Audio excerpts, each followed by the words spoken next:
하나님 말씀 보시겠습니다. 우리가 함께 은혜하는 하나님 말씀은 히브리서 9장 1절에서 10절까지 말씀입니다.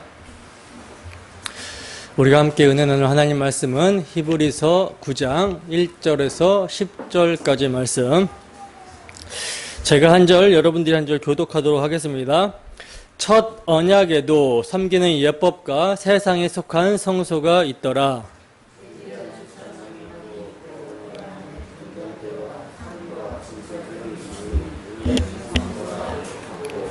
또 둘째 휘장 뒤에 있는 장막을 지성소라 일컫나니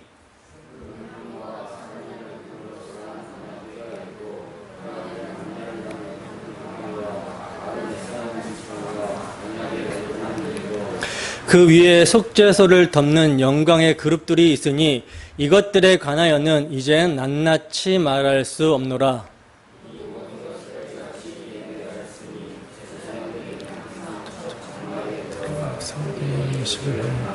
오직 둘째 장막은 대제사장이 홀로 1년에 한 번 들어가되 자기와 백성의 허물을 위하여 드리는 피 없이는 아니하나니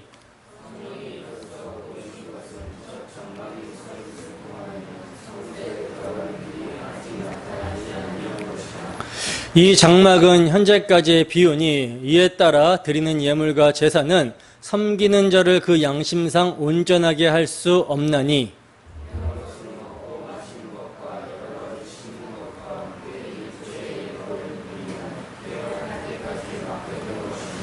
아멘. 무엇이 교회의 개혁인가? 무엇이 교회의 개혁인가? 라는 제목으로 하나님 말씀 증거하도록 하겠습니다. 히브리서를 우리가 살펴보면서 보게 되는 것은요, 모형과 그림자가 있고 실체가 있다라는 것을 보게 되고요, 세상에 속한 성소가 있고 하늘에 속한 성소가 있다라는 것을 보게 됩니다. 그리고 첫 언약이 있고 새 언약이 있다라는 것을 보게 되죠. 그렇다면 히브리서는 이러한 대비를 통하여 무엇을 계시하고 있는 것입니까? 그 안에 담긴 내용이 다르다고 하는 것이 아니라고 말씀드렸어요. 그 안에 있는 내용은 같습니다. 그 안에 담긴 내용은요, 모형과 그림자가 실체를 가리키고 있다라는 면에서, 또 세상에 속한 성소가 하늘 성소를 가리킨다라고 하는 면에서 첫 언약이나 새 언약이나 피로 세워졌으며 자력 구원이 아니라 오직 은혜, 대속의 구원이라는 사실 면에서 똑같아요. 그러나 차이점이 있죠. 차이점은요, 모형과 그림자는 실체가 아니라는 면에서 한계를 가지고요, 세상에 속한 성소는 사람이 만들었고 사람이 섬기지만 하늘 성소는 사람이 만들 수가 없고 십자가에 죽으시고 부활하신 예수 그리스도만이 대제사장으로서 섬긴다라는 거. 또 첫 언약은 짐승의 피로 세워졌는데 새 언약은 하나님의 아들의 피로 세워졌다라는 거. 그래서 첫 언약은 매일 제사를 드려도 일시적이고 제한적인 성격의 불완전한 속죄였는데 새 언약은 그리스도께서 자신의 몸을 단번에 들이심으로 영원하고 완전한 속죄를 이루셨다라는 거예요. 그리고 가장 결정적인 차이점은요, 첫 언약은 짐승의 피가 어디에 뿌려집니까? 육체, 몸에 뿌려졌었는데 새 언약은 그리스도의 피가 성령으로 말미암아 성도의 마음에 뿌려지게 된다라는 차이예요. 여러분, 첫 언약 당시에 이스라엘 백성들은요, 깨닫는 마음과 보는 눈과 듣는 귀가 전혀 주어지지 않았다라고 말씀을 드렸죠.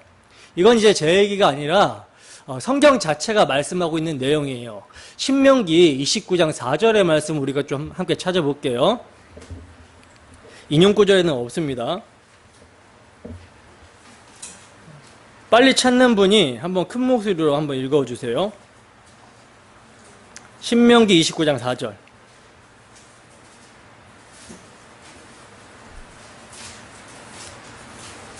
2절부터 읽어주세요. 2절부터. 신명기 29장 2절부터 4절까지 큰 목소리로 한번 읽어주세요.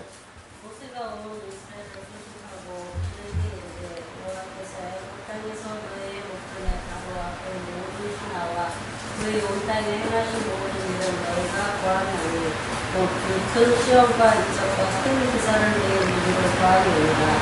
그러나 깨닫는 마음과 보는 눈과 듣는 귀는 오늘 여호와께서 너희에게 주지 아니하셨느니라. 아멘. 그러나 깨닫는 마음과 보는 눈과 듣는 귀는 오늘날까지 여호와께서 너희에게 주지 아니하셨느니라. 그러니까 첫 언약 당시 이스라엘 백성들에게는요, 깨닫는 마음, 보는 눈, 듣는 귀가 전혀 주어지지 않았다라는 거예요.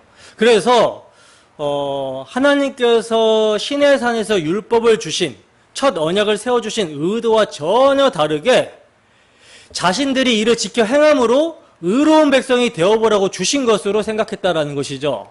그러나 그렇게 율법의 조문을 지켜 우리가 다 준행하겠습니다 라고 한 결과가 뭡니까? 광야에서 10번이나 반역한 거예요.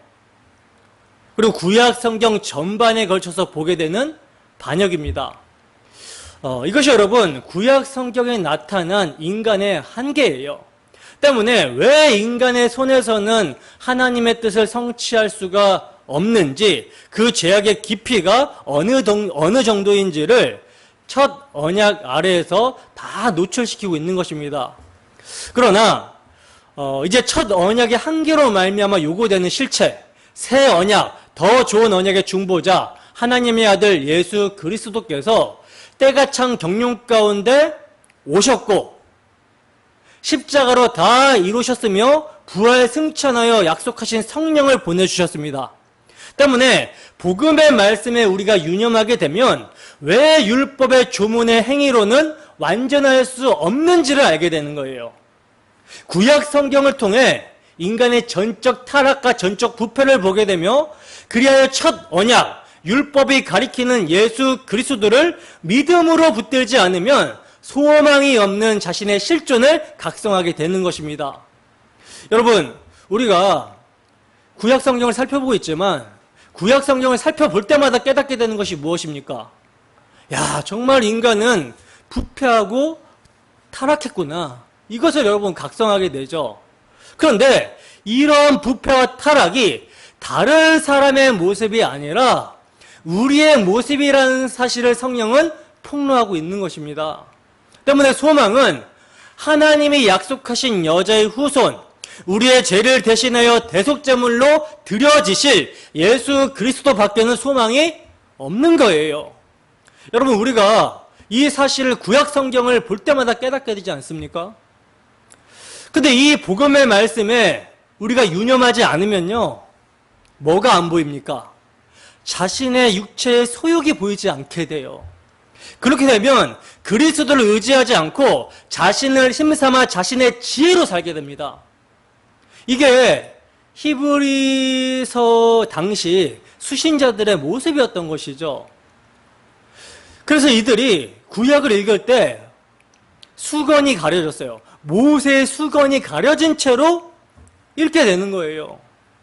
그러니 그리스도의 도의 초보, 그 초보의 모습, 율법주의 모습을 이들이 나타내고 있었던 것입니다. 그러나 그 수건은 오직 복음의 말씀에 유념하게 될 때, 그들이 처음 들은 바 복음의 말씀에 유념하게 될 때 그리스도 안에서 벗겨지게 됩니다.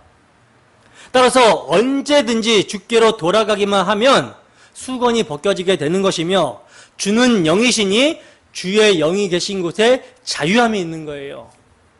히브리서 기자는요, 모세의 수건이 가려져 있는 당시의 수신자들을 향하여 복음의 말씀에 유념해라, 주께로 돌아가라고 계속해서 모형과 그림자, 구약의 성소와 하늘의 성소, 첫 언약과 새 언약을 대비하여 실체이신 그리스도를 증거하고 있는 것입니다. 여러분들은 어떻습니까? 복음의 말씀에 유념하고 있습니까? 그리하여 성경이 입증하고 있는 인간의 전적 부패와 타락이 자신의 모습임을 인정하며 소망을 그리스도에게만 두고 있습니까? 우리에게 합당한 대제사장 예수 그리스도가 우리에게 있다는 것이 가장 중요한 사실로 여겨지시냐는 거예요. 이 시간 복음의 말씀을 사용하시는 주 성령의 역사로 말미암아 오직 예수 그리스도만이 우리에게 가장 중요하며 주 예수 그리스도만이 소망이 되기를 소원합니다. 그리하여 우리의 매일매일의 삶이 주께로 돌이킴으로 말미암아 수건이 벗겨져서 복음이 주는 자유함 가운데 주와 동행하며 주를 위해 살아가는 우리 모두가 되기를 주님의 이름으로 축원합니다. 본문 1절 보겠습니다. 함께 읽습니다. 시작. 첫 언약에도 섬기는 예법과 세상에 속한 성소가 있더라. 아멘. 자, 보시면 히브리서 기자는요, 첫 언약에도 뭐가 있다라고 그래요? 섬기는 예법과 세상에 속한 성소가 있었다라고 말씀을 하고 있어요. 이 섬기는 예법과 세상에 속한 성소는 8장에서 이미 말씀한 바대로 모세가 임의로 세운 것이 아닙니다.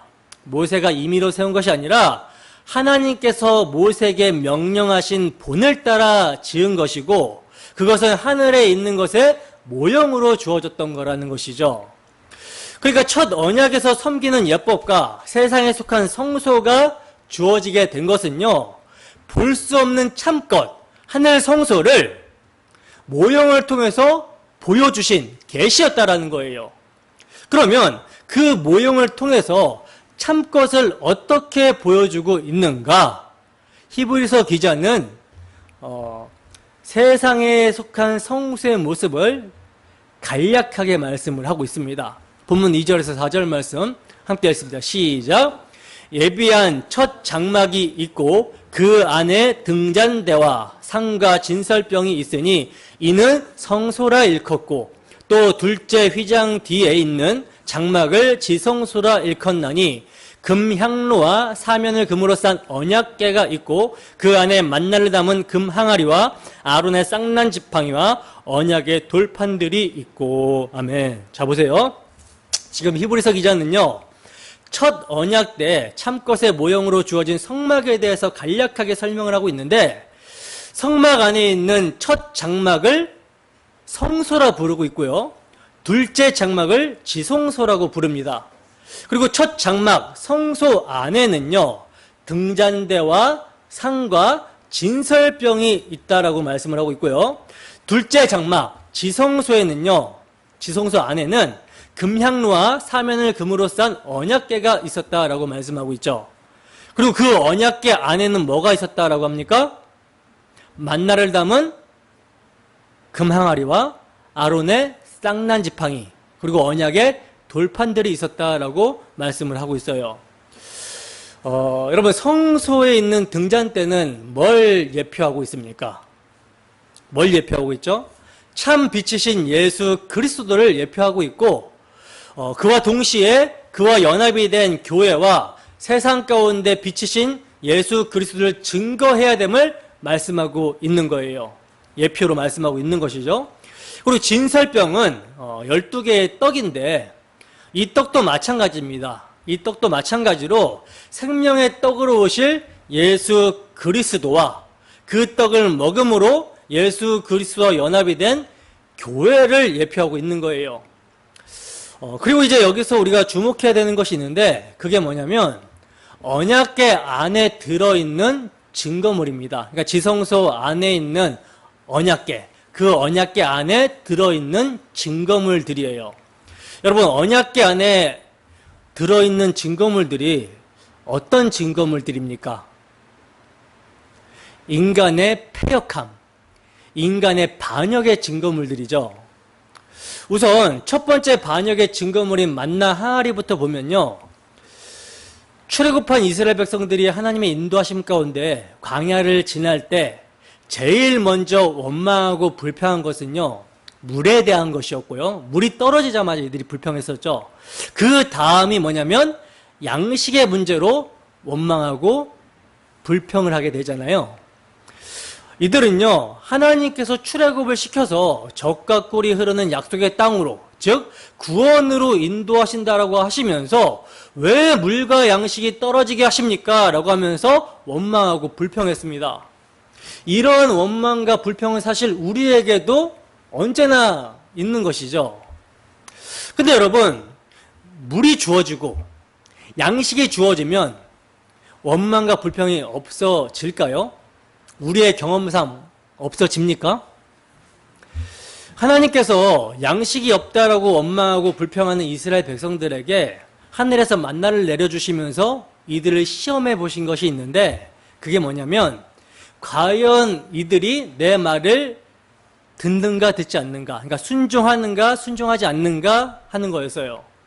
왜냐하면 양식이 없어서 원망이 나왔고 불순종했다면, 그러니까 물과 양식이 없어서 원망하였고 불순종했다면 하나님이 이 문제를 해결해 주시면 순종을 어떻게 해야 됩니까? 잘 해야 되는 거잖아요. 근데 바로 이 문제에 있어서 이스라엘 백성들은 실패한다는 거예요. 하나님께서 만나를 주시면서 뭐라고 말씀하십니까? 하루 먹을 양만 거둬라, 이렇게 말씀을 하셨잖아요. 근데 이들이 탐심으로 여분의 것을 더 거둬버립니다. 이것은 하나님께서 양식을 주시는 분이라는 사실을 믿지 않는 모습인 것이죠. 하나님이 자신의 삶을 책임지신다라는 것을 믿지 않으니까 눈에 양식이 보일 때 이것을 쟁여놓으려는 욕심을 부린 거예요. 그래서 그 결과 어떻게 됩니까? 만나가 썩고 벌레가 생긴 것이죠.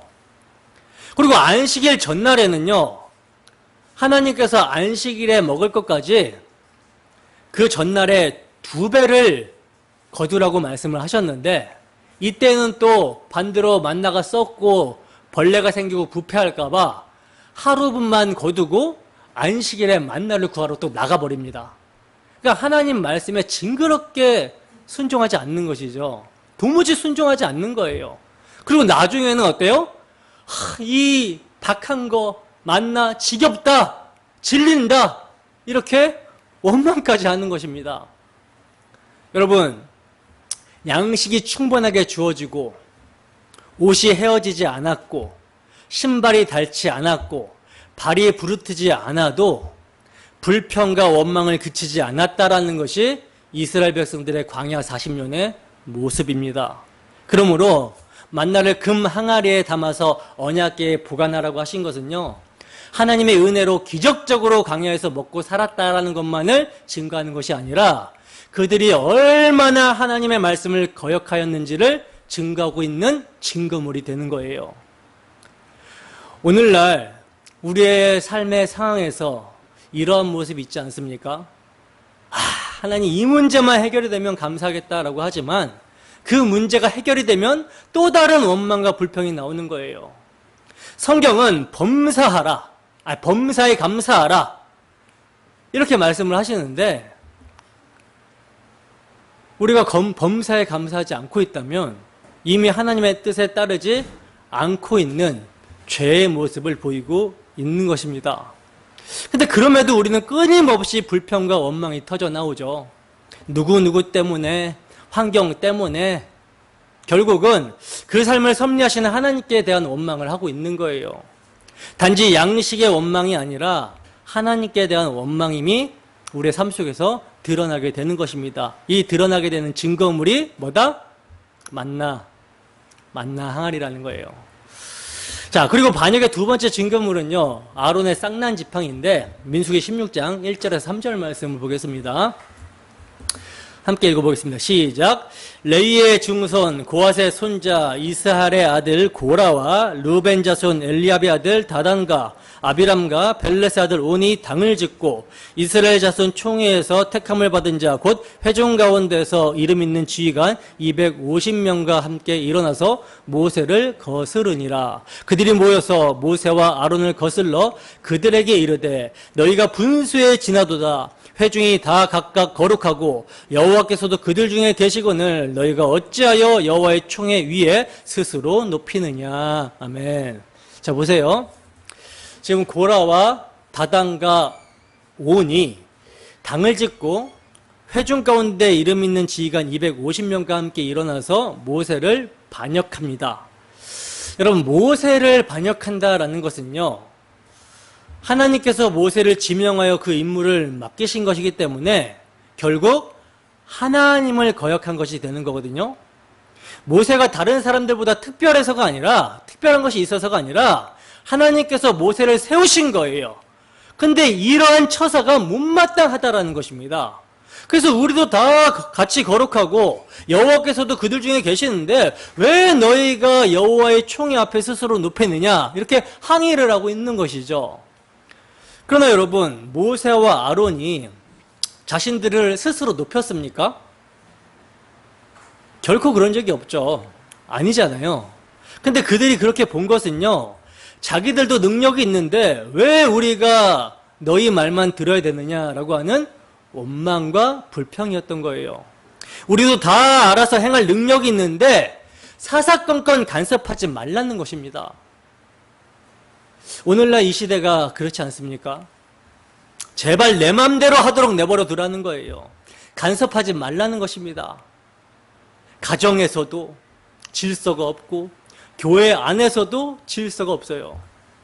하나님이 세워주신 질서와 권위를 시대적인 배경, 시대 정신에 의해서 인권과 평등을 내세워서 다 무시해버리는 태도를 보이고 있는 것입니다. 그러나 여러분, 우리가 알아야 되는 분명한 사실은요, 하나님께서는 창조 원리와 구속 원리에 입각해서 가정과 교회에게 권위와 질서를 세워주셨다라는 사실이에요. 때문에 올바르게 복음을 믿고 있는 성도는요, 이러한 자신의 모습을 회개해야 함이 마땅한 것입니다. 그리고 하나님이 세워주신 권위와 질서에 순응하고 순복해야 되는 것이 마땅한 성도의 모습인 거예요. 자, 하나님께서는요, 이렇게 당신의 질서와 권위에 도전하는 이러한 고라 일당들을요, 땅이 입을 벌리게 하심으로 그들을 삼켜버리게 하십니다. 그리고 각 지파의 지휘관에게 지팡이 12를 취해오라고 하시면서 각각의 이름들을 쓰게 하여 지성소 안 증거계, 즉 법계 앞에 두게 하심으로 하나님이 택하신 지파의 지팡이에 싹이 나게 하시겠다라고 하셨는데 어디에 싹이 나게 됩니까? 아론의 지팡이에 싹이 나게 되죠. 하나님께서 아론을 택하셨다라는 거예요. 하나님께서 세우신 지도자는 아론이라는 것이죠. 그러므로 아론의 싹난 지팡이는요, 하나님이 세우신 권위에 도전하는 교만을 고발하는 증거물이 되는 거예요. 그리고 이러한 증거는 우리의 모습을 증거하고 있는 것입니다. 왜냐하면 우리가 질서와 권위에 순응하지 않는다는 것은 결국 하나님을 거역하고 하나님을 반역하는 모습인 것이기 때문에. 자, 그리고 마지막으로 세 번째 반역의 증거물은요, 언약의 두 돌판입니다. 언약의 두 돌판. 모세가 시내산에 올라가 여호와 하나님이 친히 돌판에 새겨주신 율법을 받고 있을 때 산 아래에서는 무슨 일이 일어나게 됩니까?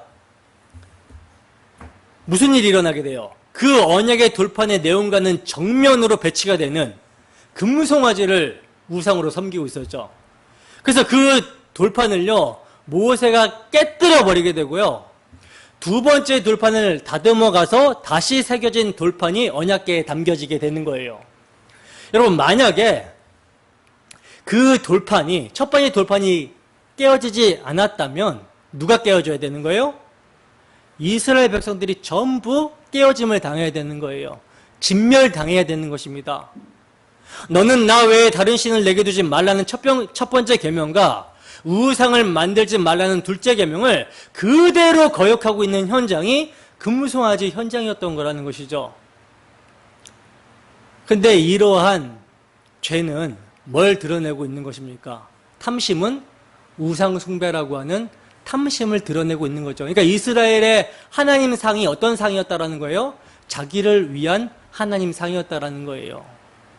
이러한 반역을 그대로 담고 법궤 안에 들어가 있는 것이 뭐다? 두 번째 돌판이라는 사실입니다. 그러므로 언약궤 안에 담겨진 만나 항아리, 아론의 쌍난 지팡이, 언약의 두 돌판이 모두 하나님을 거역하고 원망하고 불평한 증거물들인 거예요. 그래서 이 세 가지는요, 어느 말씀 하나 제대로 순종한 적이 없다라는 것을 폭로하는 증거물들인 것입니다. 때문에 이러한 불순종과 거역에 대해서 하나님께서는 어떻게 하셔야 마땅합니까? 진노하시고 심판하셔야 되는 것이 마땅한 것이죠. 그러나 이러한 진노를 무마시킬 수 있는 장치가 역시 언약궤 안에 있는데 그게 뭐냐면 바로 속죄소라는 거예요. 속죄소. 본문 5절입니다. 함께 읽습니다. 시작. 그 위에 속죄소를 덮는 영광의 그룹들이 있으니 이것들에 관하여는 이제 낱낱이 말할 수 없노라. 아멘. 자, 보세요. 그 위에 뭐가 있다고 그래요? 그 위에 속죄소가 있다라고 그러죠. 언약궤 안에는요, 인간의 반역의 증거물들이 있는데 그 위에는 속죄소가 있다라는 것입니다. 여러분, 이 속죄소는 언약궤를 덮는 뚜껑이에요, 뚜껑. 근데 그 뚜껑에는요, 연결된 그룹들이 있습니다. 이 그룹들이 이제 천사의 형상인데 두 천사가 이렇게 마주보고 언약궤 아래를 바라보고 있는 모양이에요. 따라서 그 두 천사가요, 언약궤 아래의 죄의 증거물들을 그냥 보게 되면 어떻게 됩니까? 심판받는 거예요. 싹 다 죽는 것입니다.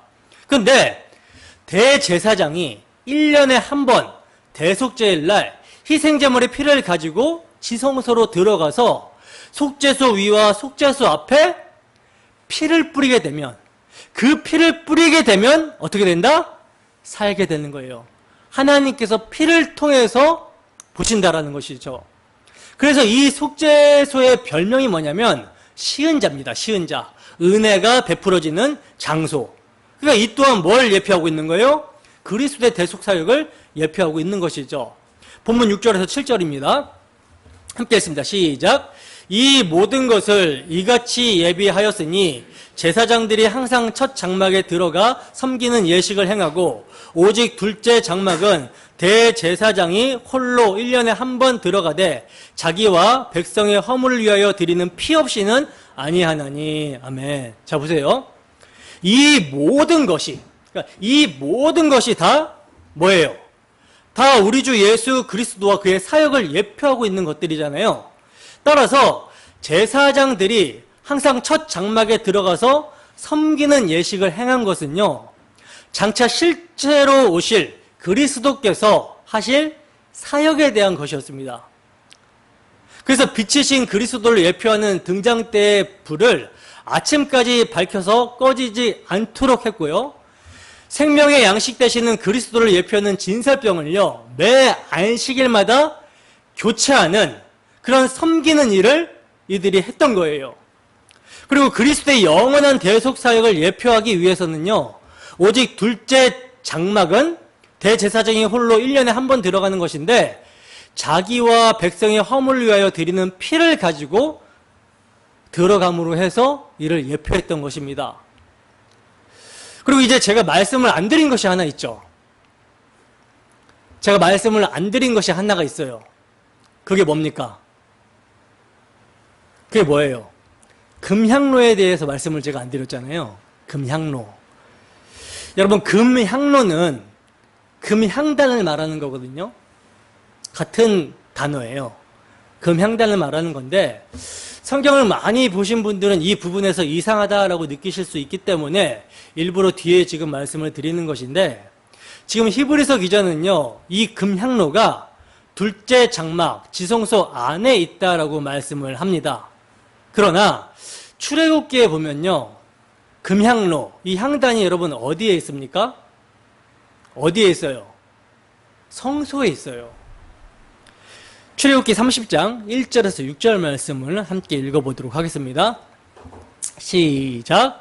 너는 분향할 제단을 만들지니 곧 조각목으로 만들 때 길이가 한 규빗, 너비가 한 규빗으로 네모가 반듯하게 하고 높이는 2규빗으로 하며 그 뿔을 그것과 이어지게 하고 제단 상면과 전후 좌우면과 뿔을 순금으로 싸고 주위에 금태를 둘을 찌며 금태 아래 양쪽에 금고리 둘을 만들되 곧 그 양쪽에 만들지니 이는 제단을 매는 채를 깰 곳이며 그 채를 조각목으로 만들고 금으로 싸고 그 제단을 증거계 위 속죄소 맞은편 곧 증거계 앞에 있는 휘장 밖에 두라. 그 속죄소는 내가 너와 만날 곳이며. 아멘. 자, 보세요. 보시다시피 출애굽기에는요, 금향단이 어디 있다라고 보여요? 증거계 앞에 있는 휘장 밖 성소에 있다라고 말씀을 하고 있어요. 그러면 왜 히브리서 기자는 금향단이 지성소 안에 있는 것으로 말씀하고 있는가? 여러분 이 점을 좀 생각해 보셨습니까? 히브리서 기자가 잠깐 착오를 한 걸까요? 아니죠. 그렇게 되면 성경이 될 수가 없죠. 성경은 하나님의 감동으로 기록된 하나님의 말씀입니다. 따라서 히브리서 기자가 이렇게 기록한 데는요, 이유가 있는 거예요. 어떤 이유가 있는가? 여러분 히브리서의 중심 주제 중에 하나가 들어감이라고 말씀을 드렸죠. 들어감. 구약 시대에는 들어갈 수 없었으나 새 언약 아래에서는 들어가게 되었다라는 것이 히브리서의 핵심적인 증거입니다. 그러므로 이러한 맥락을 전제하고 보면요, 구약의 향단은 휘장 밖에 위치한 시대였으나 신약 시대의 향단의 위치는 마땅히 휘장 안에 있어야만 하는 거예요. 생각해 보세요, 여러분. 향단은 무엇에 대한 모형입니까? 우리의 대제사장 되시는 예수 그리스도의 중보에 대한 모형이죠. 그런데 히브리서 7장 25절에 의하면 우리의 대제사장은 휘장 안, 즉 하늘의 지성소에 들어가서 항상 살아서 그들을 위하여 간구하신다라고 말씀을 합니다. 이에 대한 예표가 여러분 구약의 레위기 16장 12절에서 13절 말씀인데 함께 한번 읽어보도록 하겠습니다. 시작. 향로를 가져다가 여호와 앞 제단 위에서 피운 불을 그것에 채우고 또 곱게 간 향기로운 향을 두 손에 채워가지고 휘장 안으로 들어가서 여호와 앞에서 분향하여 향연으로 증거계 위 속죄소를 가리게 할지니 그리하면 그가 죽지 아니할 것이며. 아멘. 이게 지금 예표예요. 여러분 대제사장은요 1년에 한 번 곧 대속죄일에 희생제물의 피를 가지고 들어갈 때 반드시 향을 피운 향로를 가지고 지성소에 들어가게 하라고 말씀을 합니다. 왜냐하면 속죄제를 드리기 전에 하나님 앞에 분향하여 그리스도의 중보를 상징하는 향의 연기가 하나님의 임재를 상징하는 언약궤와 속죄소를 가리우게 하므로 범죄한 인간이 거룩하신 하나님 앞에서의 죽음을 면하도록 하게 했다라는 거예요. 따라서 비록 향로가 항상 지성소에 있는 것은 아니지만요, 지성소에 속한 기물로 볼 수가 있는 거예요. 왜냐하면 1년에 한 번 이 향단이 성소에 들어가게 되는 것입니다. 그래서 이 금향단은요 성소에서 제사장이 관리하는 것이 아니라 대제사장이 관리를 하라고 하셨던 거예요. 출애굽기 30장 8절 이하의 말씀에 나와 있습니다. 나중에 자세히 한번 읽어보세요. 그러니까 여러분 성소와 지성소를 구분하고 또 그 안에 있는 기구들을 예비하여 제사장과 대제사장이 섬기도록 한 것은요, 이를 예표와 모형으로 참것, 즉 예수 그리스도와 그의 사역을 증거하게 하기 위함이었다라는 거예요. 그래서 히브리서 기자는 이렇게 말씀합니다. 본문 8절에서 10절 말씀입니다. 함께 읽습니다. 시작. 성령이 이로써 보이신 것은 첫 장막이 서 있을 동안에는 성소에 들어가는 길이 아직 나타나지 아니한 것이라. 이 장막은 현재까지의 비오니 이에 따라 드리는 예물과 제사는 섬기는 자를 그 양심상 온전하게 할 수 없나니 이런 것은 먹고 마시는 것과 여러 가지 씻는 것과 함께 육체의 예법일 뿐이며 개혁할 때까지 맡겨둔 것이니라. 아멘. 자, 보세요. 성령이 이로써 보이신 것이 무엇이라고 말씀하고 있습니까? 첫 장막이 서 있을 동안에는, 즉 하나님께서 성막의 중간을 휘장으로 막아 성소와 지성소로 갈라놓으라고 하신 것과 그 안에 예비하신 것으로 섬기는 예식을 하게 하신 것은요, 모형을 통해서 참것을 보여주시기 위해서라는 거였다라는 거예요. 그러나 그렇게 모형과 그림자로 첫 장막이 서 있을 동안에는 뭐예요? 첫 장막이 모형과 그림자로 서 있을 동안에는 뭡니까? 하늘 성소에 들어가는 길이 아직 나타나지 않은 것이 되는 것이죠. 이것을 성령께서 보이신 거라는 거예요. 참것이 나타나기 전에 참것을 가리키는 모형으로 첫 장막이 서 있게 하신 것입니다. 그렇기 때문에 구약의 성소는요, 제한적인 것이고 한시적인 것이었다라는 거예요. 그래서 이러한 제도를 통하여 성령께서 보이신 것은 비유이며 실체의 비유이며 개혁할 때까지 맡기신 거라는 것입니다. 그러면 여러분, 무엇에 대한 비유입니까? 개혁할 때까지 맡겨두신 무엇에 대한 비유라는 것입니까? 실체신 예수 그리스도에 대한 비유라는 것이죠. 때문에 실체신 예수 그리스도를 비유하고 있는 이러한 첫 장막의 예법을 따라 드리는 예물과 제사로는요, 섬기는 자를 그 양심상 온전하게 할 수 없는 거예요. 이런 것은요, 먹고 마시는 것과 여러 가지 씻는 것과 함께 육체의 예법일 뿐이며 개혁할 때까지 맡겨둔 것이라는 것입니다. 그렇다면 지금 히브리서 기자가 말하고 있는 개혁할 때까지란 언제까지를 의미하는가? 여러분, 언제까지를 의미합니까? 바로 길과 진리와 생명이 되시는, 내가 길이요 진리요 생명이라고 하신 예수님이 이 땅 가운데 오셔서 공생애를 사시고 십자가로 다 이루셨다. 십자가로 죽으신 때를 말하고 있는 것이죠. 왜냐면요, 예수님이 십자가에서 죽으실 때 성소와 지성소를 가로막고 있는 휘장이 찢어졌기 때문이라는 거예요. 근데 그 휘장을 성경이 뭐라고 증거합니까? 휘장은 곧 그의 육체니라 증거하고 있죠. 따라서 예수님이 당신의 육체를 휘장 삼아 찢어 흘리신 피가 새롭고 산 길이 되어서 우리가 은혜의 보좌 앞으로 담대히 나아갈 수 있도록 하는 것입니다. 이제 여러분, 개혁이 일어났다라는 거예요. 개혁이 무엇입니까? 우리의 양심을 온전하게 하지 못하는 육체의 예법을 따르는 길에서 어떤 것도 신뢰하지 않고 오직 새롭고 산 길이 되시는 예수님의 피의 공로만을 믿고 의지하는 것, 이것이 개혁입니다. 여러분, 오늘날 교회의 이미지가 세상이 볼 때도 완전히 추락해버렸죠. 그래서 정말 입에 담지 못할 교회에 대한 욕을 하고 있는 모습들을 보게 됩니다. 그래서 때로는 이거 내가 교인이라고 말하는 것이 부끄러울 정도로, 왜냐면 앞에서 욕을 그렇게 하니까 내가 교인이라고 하면 이 사람이 창피해질까 봐 말을 못할 정도로 지금 기독교의 이미지가 최악이에요.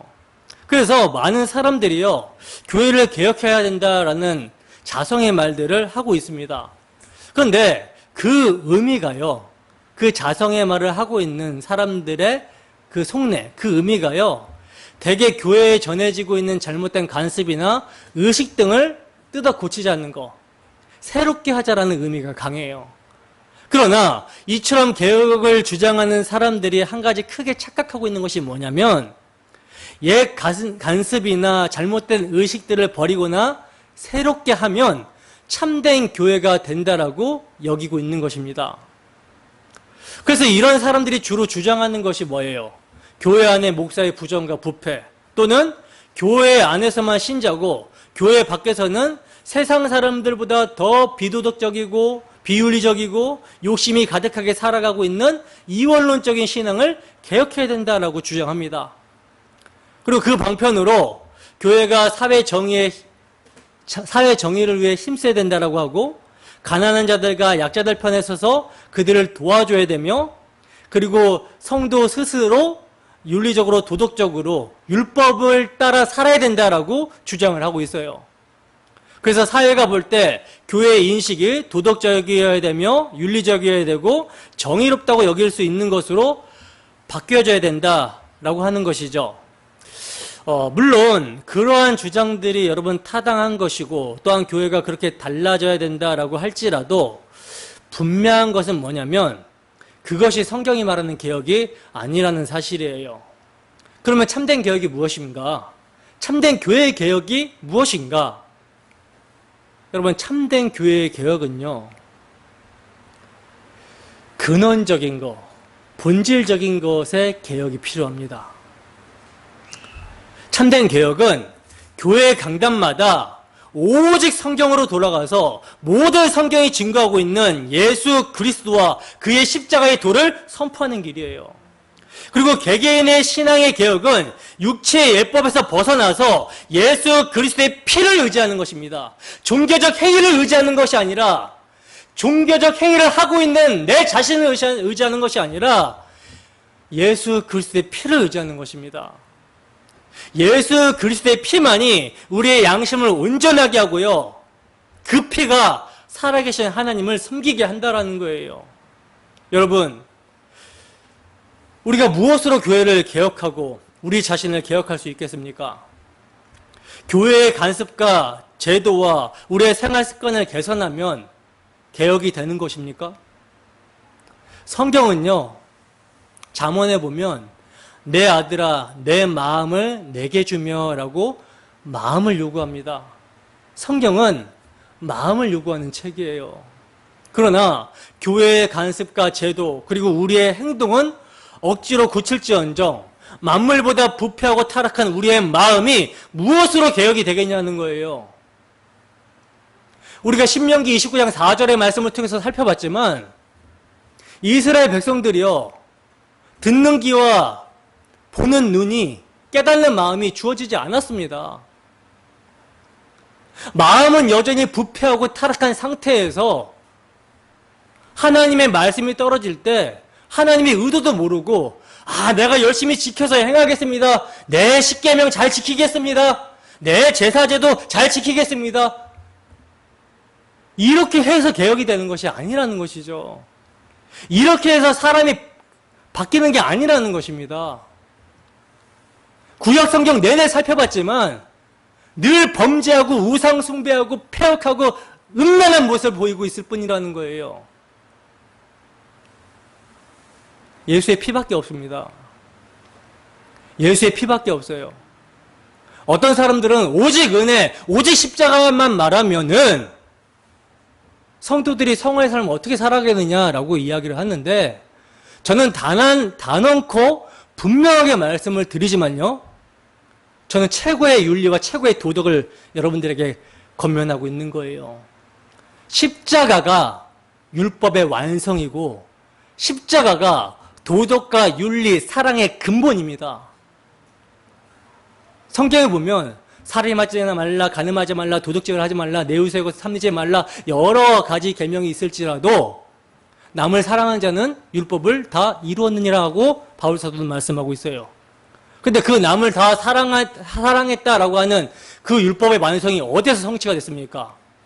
예수님께서 친구를 위해서 목숨을 버리는 것보다 더 큰 사랑이 없다라고 했는데, 이건 친구가 아니라 원수인 우리, 경건치 않고 죄인인 우리를 위해서 하나님의 아들이 당신 자신을 내어주심으로 십자가에서 사랑을 이루셨어요.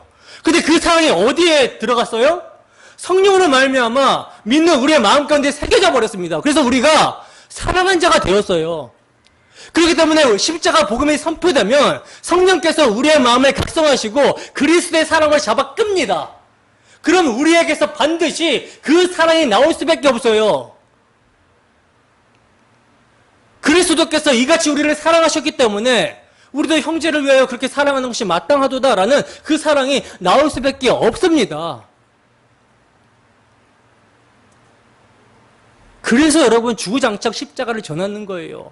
모든 율법은 그리스도를 향해 있습니다. 그리스도께서 이루실 일에 있어요.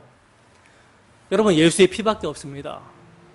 여러분, 이스라엘 백성들의 반역의 증거물들이 언약궤 안에 담겨진 세 가지의 물건이었다면 오늘 우리가 하나님을 반역하고 거역한 증거물이 무엇입니까? 십자가입니다. 예수 그리스도의 십자가예요.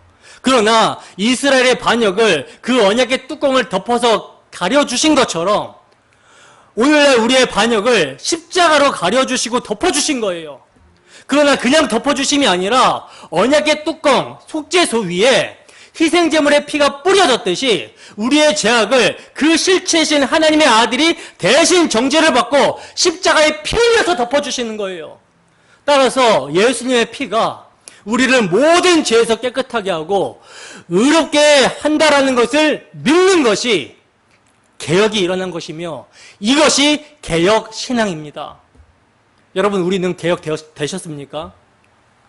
영원하신 성령으로 말미암아 흠없는 자기 자신을 하나님께 드린 그리스도의 피가 우리의 양심을 죽은 행실에서 깨끗하게 하고 살아계신 하나님을 섬기게 합니다.